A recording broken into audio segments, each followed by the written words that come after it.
Bonjour à tous et bienvenue dans cet épisode un peu spécial d'Audrey's Book Club, le podcast. Aujourd'hui, on se retrouve pour un bonus de la saison parce que, oui, le podcast fête ses 2 ans. Il fallait que je marque le coup et je suis si heureuse de continuer à produire des épisodes autour des lectures qui m'ont touchée. Et justement, aujourd'hui, je reçois une autrice réunionnaise rencontrée lors du Salon du Livre Pays à Saint-Paul, Annabelle.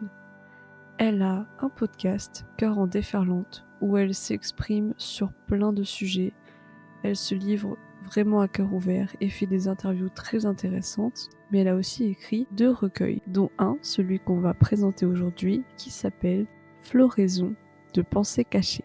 Ce recueil, d'une sincérité bouleversante, revient sur une relation fulgurante marquée par l'attirance, l'idéalisme, mais aussi la tristesse, la colère, et surtout la lucidité de dire cette relation n'est pas pour moi. Préparez-vous pour une conversation à cœur ouvert entre poésie, amour et renaissance.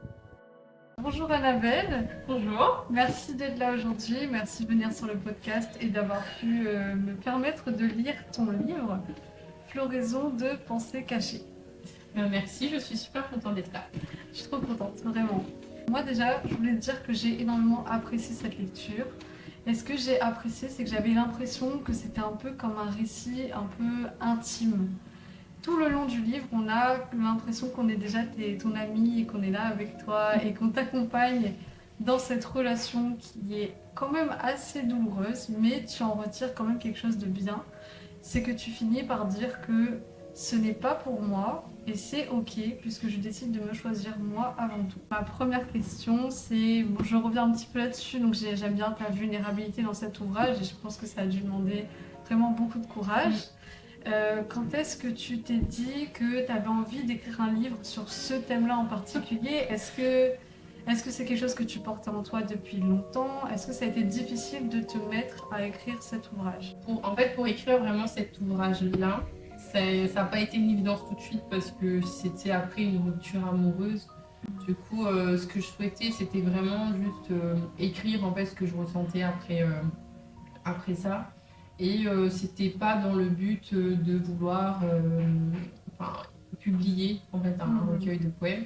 C'est vraiment après, je me suis dit potentiellement qu'il y a d'autres personnes qui peuvent ressentir la même chose et je me suis dit bon, pourquoi pas le partager. Pour répondre aussi à ta question de est-ce que ça a été difficile, oui, ça a été super difficile en fait on va pas dire de l'écrire mais plutôt de le publier parce qu'il y a toujours aussi ce regard en fait et le jugement des autres qui joue beaucoup.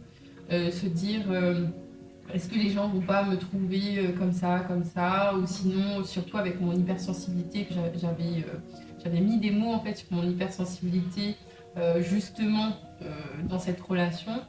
Les gens potentiellement vont croire que je suis un peu trop fleur bleue, un peu trop super, voilà, trop sensible, et j'avais un petit peu peur en fait du regard des autres aussi.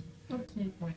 Et du coup, ça m'amène un peu à une autre question. Est-ce que maintenant, tu as réussi à te détacher un petit peu de ce regard des gens? Ça me fait penser à un passage dans ton livre où justement tu poses pas mal de questions. Est-ce que je suis assez bien? Est-ce que je suis assez bien pour cette personne? Est-ce que je suis moi-même assez bien pour moi-même? Et là, je trouve qu'on ressent encore un petit peu ça. Est-ce que tu as l'impression que quand même de l'avoir écrit, ça a fait évoluer quelque chose? Ça a fait que tu es un peu moins touchée parce que les gens peuvent penser de toi ou... Est-ce que même toi, tu peux penser de toi des fois? Si, ça a quand même changé par rapport au regard, on va dire, extérieur des gens.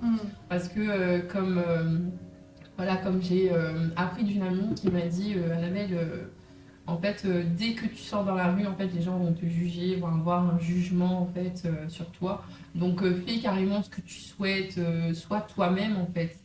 Et c'est vrai que ce conseil, je l'ai pris vraiment avec beaucoup de bienveillance.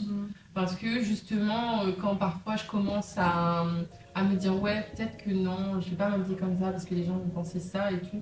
En fait, je me remets cette phrase dans ma tête et je me dis, Annabelle, est-ce que tu le fais pour toi ou est-ce que tu fais pour les autres?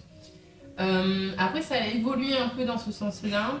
C'est encore un peu difficile dans les relations amoureuses, je t'avoue. Parce que dans les relations amoureuses, là, c'est beaucoup plus intime. Et là, c'est un jeu entre deux personnes et il n'y a pas énormément de gens autour de toi.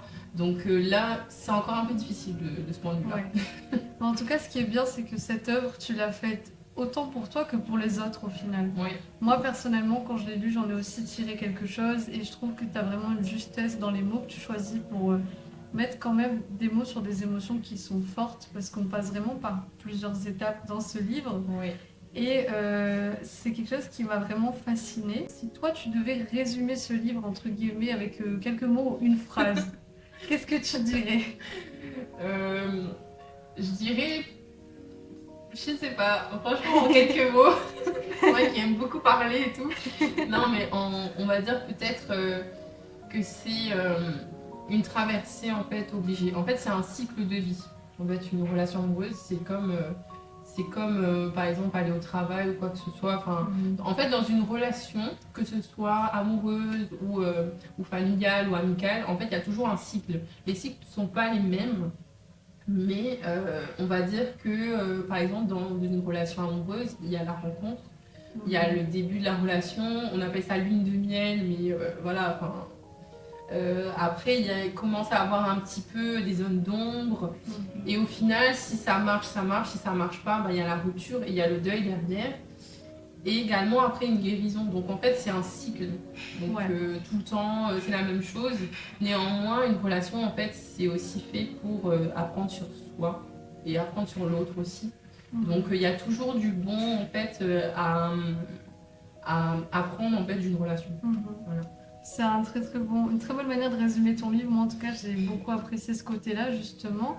Si on peut d'ailleurs parler un petit peu de la structure, j'ai vu que tu as mis des titres, enfin les parties ont vraiment des titres bien faits, effleurir, après je crois que c'est s'aimer, oui. Et on va jusqu'à la guérison.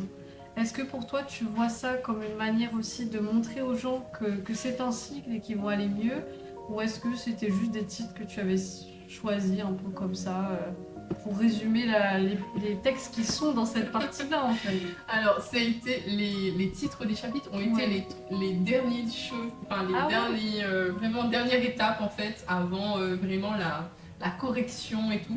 Parce que ça a été super dur pour moi de trouver en fait les titres. Parce qu'il fallait aussi que ça coïncide un peu avec du coup les illustrations, parce qu'il y a une illustration par chapitre. C'est vrai. Du coup. Et je voulais vraiment souligner ce cycle-là en fait. Et surtout souligner également que même dans les ténèbres en fait, il y a toujours une part de lumière.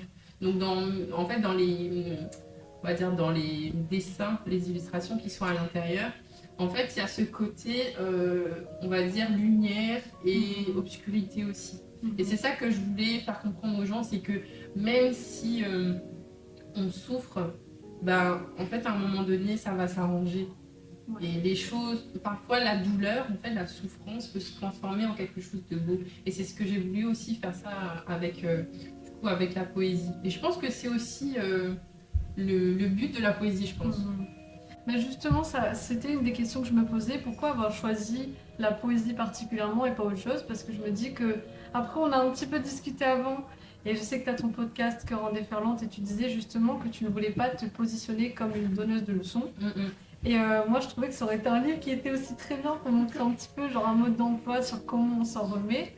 Donc, est-ce que le choix de la poésie, ça s'est fait pour ça, pour justement pas donner non plus des leçons en disant voilà, j'ai traversé quelque chose de compliqué, voilà comment je m'en suis remise. Et est-ce que c'était plus pour toi un moyen de t'exprimer plus librement? Pourquoi la poésie et pas un autre genre? En fait, la poésie, c'était un peu plus intimiste et surtout, c'était aller à l'essentiel. Je sais pas si tu vois cette image de la petite goutte d'eau en fait qui tombe sur la feuille. Tu vois, c'est vraiment ça en fait la poésie. C'est vraiment dire l'essentiel.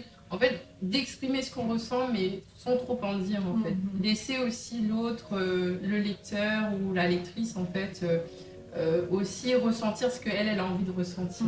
C'était pas dans le sens où en fait j'ai envie que vous passiez dans le même processus que moi, ou voilà qu'est-ce qu'il faut faire et tout. Non, c'est vraiment comme tu disais, de partager en fait mon expérience. Et si ça fait écho à certaines personnes, c'est super bien. Et mais aussi le but premier, c'était de légitimer mes émotions aussi, parce que c'est super important que je précise ça, parce que c'était aussi ça le but de ce recueil de poèmes.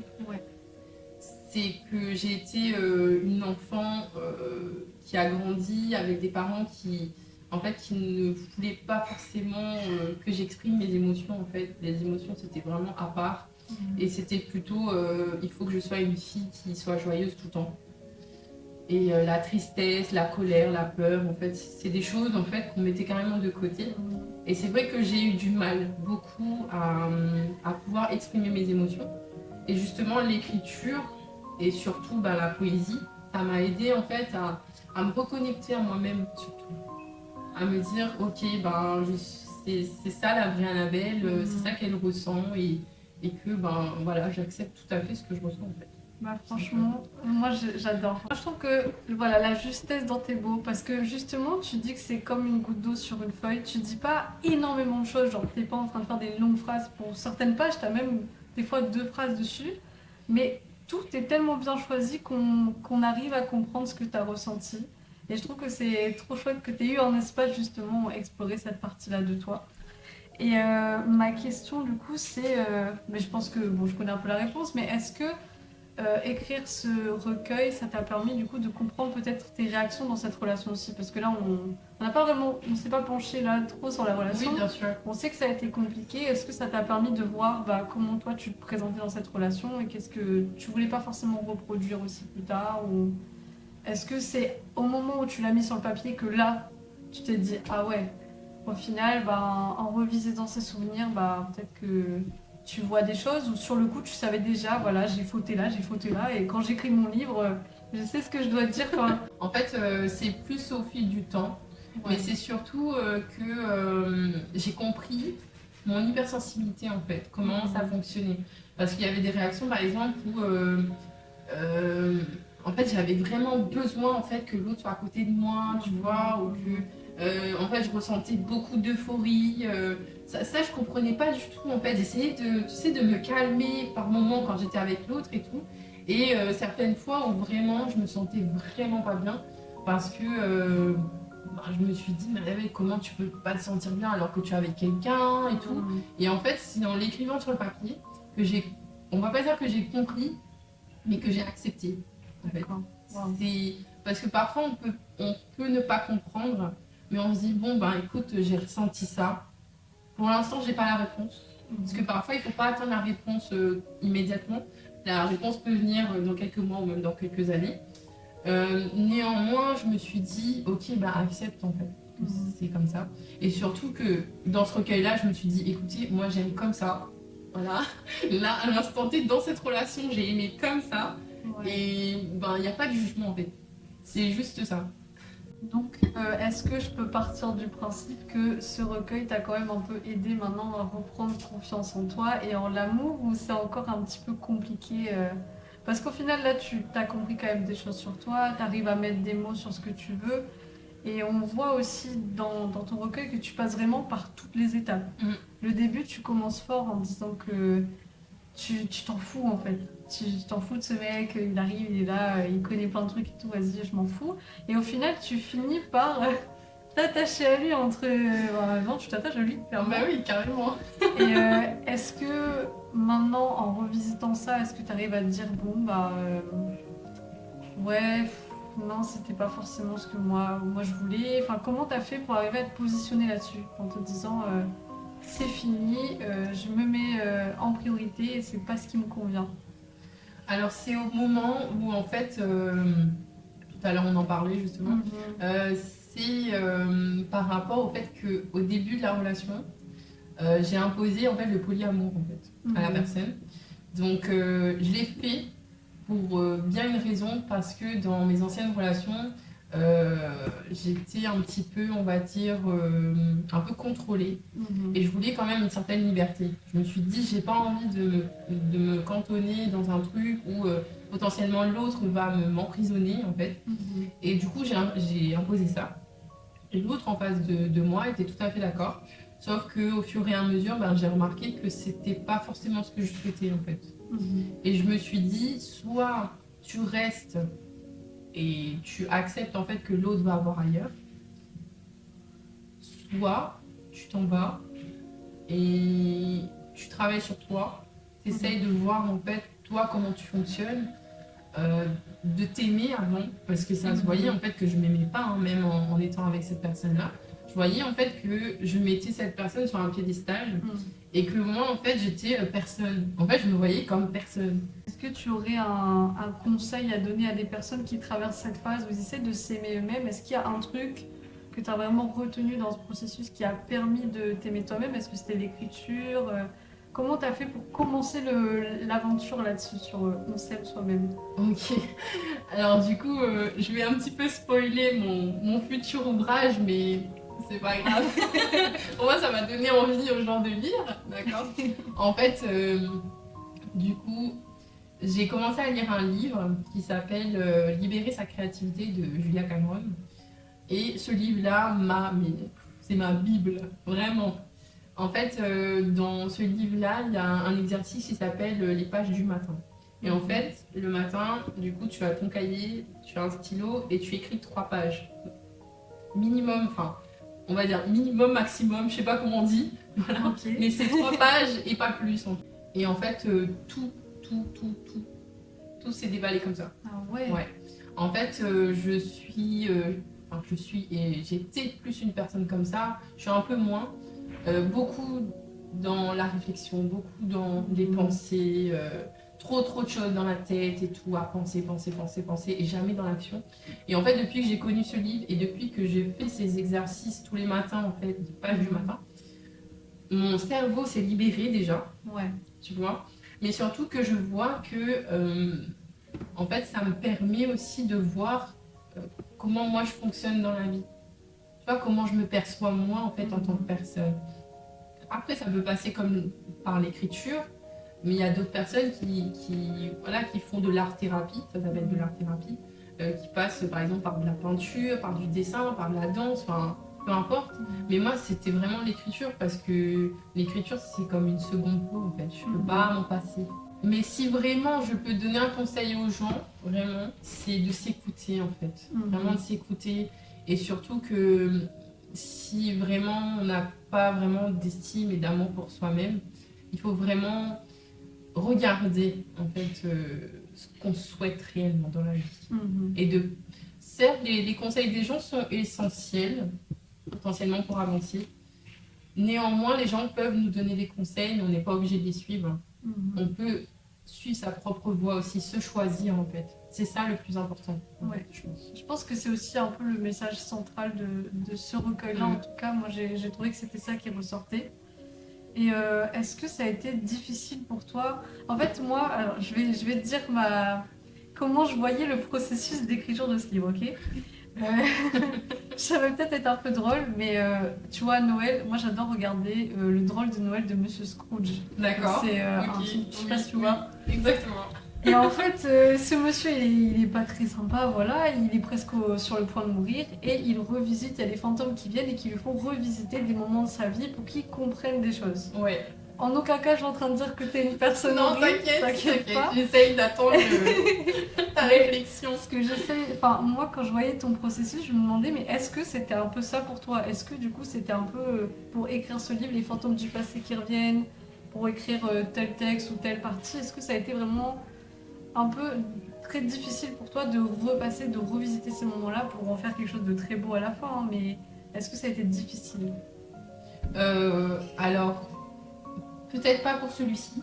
Ok. Parce que forcément, là, je me base que sur la relation que j'ai eue avec Ludovic, du coup, je vais dans son prénom. Mais le deuxième que j'ai sorti il y a un an, oui, celui-ci, ouais. Vraiment, du coup, les fantômes du passé sont venus, oui, effectivement. Et parfois, je dis qu'il faudrait potentiellement être accompagné quand on va sur ce chemin-là. Il y a certaines personnes qui arrivent à le faire tout seul. Moi, j'y suis pas arrivée. Moi, j'étais obligée d'être accompagnée par une thérapeute pour justement ne pas retomber dans la dépression, parce que on a envie de faire ce processus de guérison, parce que moi, c'était à la base juste de guérir en fait. Il n'y avait pas oui, il faut que je fasse un deuxième recueil et tout. Non, c'était vraiment l'envie de guérir et de me libérer de ça, parce que je voyais que dans ma vie de tous les jours, ça m'oppressait en fait, que ce soit dans le travail, avec les amis et même dans ma famille aussi, ça se ressentait. Et j'avais vraiment envie de me libérer de ça. Mais je pense vraiment s'il faudrait aussi que je donne un conseil à certaines personnes qui vraiment ont envie de ça, de vraiment de se faire accompagner aussi. Ouais. Est-ce que tu avais une technique pour transmettre autant d'émotions avec si peu de mots au final? Vraiment, je suis fascinée. Fascinée. Parce qu'il y a vraiment des fois où c'est vraiment des très peu de mots, mais on ressent tout. Est-ce que c'était un choix que tu avais fait? Enfin, comment tu as fait? Ou c'était vraiment juste ton cœur, il a parlé et... C'est juste mon cœur, il a parlé. Wow. Vraiment. Très très joli. J'ai même pas d'explication à donner. C'est vraiment genre mon cœur, il a parlé et c'est tout. Et dit bah écoute, c'est beau. C'est très très beau, voilà, franchement. Je dis ça parce que moi j'ai aussi écrit de mon côté, mais j'avais un processus, tu vois. Je me suis beaucoup inspirée de ma chanteuse préférée, Taylor Swift. Et du coup, de savoir que toi, ça vient vraiment de toi directement, c'est très très impressionnant. Est-ce qu'il y a des poèmes que tu redoutes de relire à voix haute?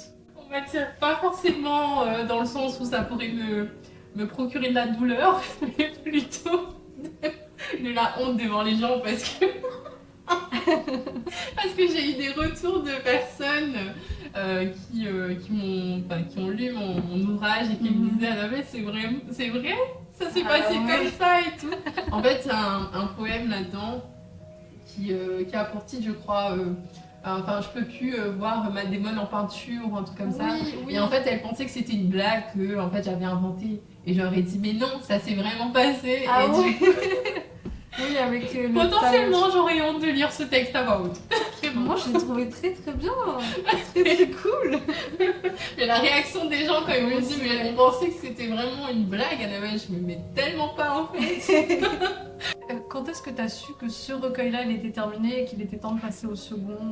C'est mon corps qui me l'a dit. Ah C'est ouais. bizarre de dire ça comme Non, ça. c'est pas bizarre. Mais dans le sens où en fait j'ai mon amie qui s'appelle Violaine du coup qui est une prof de yoga et qui est une super femme franchement entrepreneuse et tout, elle fait de la danse aussi. Et en fait cette personne-là m'a appris en fait à me reconnecter à mon corps parce que les émotions, le corps et l'esprit en fait c'est connecté. En fait il y a un alignement entre les trois. Et du coup, si on écoute ces émotions, logiquement, quand tu as une émotion, en fait, quand tu as mal au ventre, parfois c'est que tu es un peu stressé et tout, tu vois, tu vois un petit peu la sensation. Ouais. Et en fait, elle m'a appris en fait, à me reconnecter à tout ça, à écouter en fait. Et tout d'un coup, j'ai senti en fait que ce recueil-là, il était terminé. Je me suis dit, ok, j'ai vidé tout ce que j'avais à dire en fait dessus. Parce que mon corps en fait était tellement... léger, tellement aligné avec ce que je ressentais à l'intérieur de ça. J'avais tout dit en fait. Et tout d'un coup, c'est devenu sur un autre sujet après. Voilà, tout simplement. Mais je trouve que c'est quand même, il y a un réel effort déjà là quand on t'entend parler. On voit que tu as un effort d'être ok avec cette vulnérabilité, mais juste même le recueil en lui-même. Là, tu as dit tout ce que tu avais à dire comme ça. Et je pense que c'est ce qui fait que t'as plus... Moi, j'ai lu que celui-là pour l'instant, mais t'inquiète pas, je vais me rattraper. Mais je trouve qu'il y a vraiment ce côté, c'est toi. Oui. Quand je l'ai lu, je sais pas, je me suis dit, ok, elle est grave cool, c'est trop bien ce qu'elle fait. Et même avec ton podcast, t'as vraiment ce côté où t'es vulnérable, parce que là, t'avais fait tout un épisode récemment, là où tu parlais du fait que t'avais des fois l'impression de pas forcément savoir trop ce que tu faisais, que tu mettais grave la pression sur... tout ce que tu dois faire ou tout ce que tu peux faire, et au final t'arrives quand même toujours à revenir un peu en mode bon mais c'est ok Annabelle, genre tranquille, tu peux chill. Et je pense que c'est ce que j'ai beaucoup apprécié dans ce que tu fais en général. J'ai une dernière question, c'est si là on avait des personnes qui traversaient peut-être un moment compliqué, pas forcément une rupture amoureuse, donc ça peut être le cas, mais juste envers eux-mêmes, c'est un petit peu compliqué ces derniers temps. Est-ce que tu aurais un truc à leur dire, un petit... En fait, il y a des choses où on peut surmonter tout seul, comme je le disais tout à l'heure, qui est possible en fait de surmonter seul, et surtout, ce qui, je pense, qui est difficile en fait pour l'être humain, mais je pense que moi, parce que là, je vois que la société quand même évolue, c'est de savoir se mettre en face de soi-même. Et il y a des gens, c'est compliqué de faire ça, hein. Ouais. Vraiment compliqué. Parce que, je ne vais pas trop rentrer dans les détails, mais ça peut aussi rentrer dans des dépendances aussi. Moi, j'ai eu ce cas-là aussi, où en fait, au lieu d'affronter en fait ce qu'on ressent ou vraiment de mettre le doigt dessus, en fait, on préfère se réfugier vers, on va dire, une bouée de sauvetage qui n'est pas forcément la bonne. Mais moi, je donnerais vraiment comme conseil de voir où ça se situe. Vraiment. Et après, si vraiment c'est trop dur en fait à surmonter, je pense qu'il faudrait en parler en fait. Moi, c'est ce que j'ai fait parce que ça aide aussi à avoir un point de vue professionnel déjà. Et aussi de bien choisir la personne. Si on va voir un thérapeute ou un psychiatre, moi je suis plus pour les thérapeutes, néanmoins de voir un professionnel de santé et de voir si déjà la relation se passe bien. Voilà, parce que même le professionnel de santé c'est quand même un être humain, donc il a droit à l'erreur aussi. Néanmoins, ça nous permet d'avancer vraiment et de voir que on a beaucoup d'outils à notre portée aujourd'hui. Le monde évolue tellement. Mais on a beaucoup d'outils, on a des livres, on a des podcasts, on a plein de choses en fait. Et c'est vraiment d'éveiller en fait sa conscience et de ne pas rester en fait tout seul. C'est surtout le conseil que je donne, ne pas rester tout seul, vraiment. Parce que justement le fait de rester seul dans sa tête surtout, ça c'est le piège, vraiment. Moi je donne comme conseil, si vraiment vous vous sentez trop seul dans votre tête, c'est d'essayer de vous reconnecter à votre corps, soit d'aller marcher, soit de faire de la peinture, enfin de faire quand même quelque chose qui vous sort de votre cerveau. Parce que c'est là aussi le danger de trop ruminer, trop de réflexion. C'est vraiment de pouvoir souffler en fait, respirer, de pouvoir dire ok, là j'ai besoin de me vider la tête, il faut que j'aille quelque part, il faut que j'aille marcher, il faut que j'aille respirer. Et faire ça quotidiennement, déjà, moi je l'ai fait, en tout cas, j'ai vu vraiment la différence. En tout cas, c'est un très très bon conseil et je pense que c'est aussi une des raisons pour laquelle on devrait lire ton recueil parce que du coup, on se sentirait pas seul. On est accompagné par toi et on pourrait compléter ça avec les autres recueils que tu as fait et ton podcast pour avoir ton soutien là-dessus. On arrive quand même un petit peu à la fin des questions que j'ai à poser, à moins que toi tu aies peut-être une petite chose à dire en plus. Alors non. Après, j'aimerais juste rajouter en fait, comme tu disais, tu parlais de mon podcast tout à l'heure, juste un petit mot dessus. En fait, c'est vraiment un podcast où j'ai créé cet espace-là déjà parce que j'avais beaucoup de choses à dire, plus qu'un recueil, voilà. Néanmoins, c'est aussi un espace pour que les gens se sentent moins seuls. C'est vraiment ça le but de mon podcast en fait. Que les gens en fait se sentent, on va dire, compris, qu'ils puissent mettre des mots sur ce qu'ils ressentent. Et c'est ça le plus important pour moi. Voilà, tout simplement. En tout cas, je suis trop contente de t'avoir eu sur le podcast et d'avoir pu échanger avec toi. Et j'ai hâte de lire la suite et peut-être qu'on pourra même refaire des interviews dans le futur. Avec plaisir.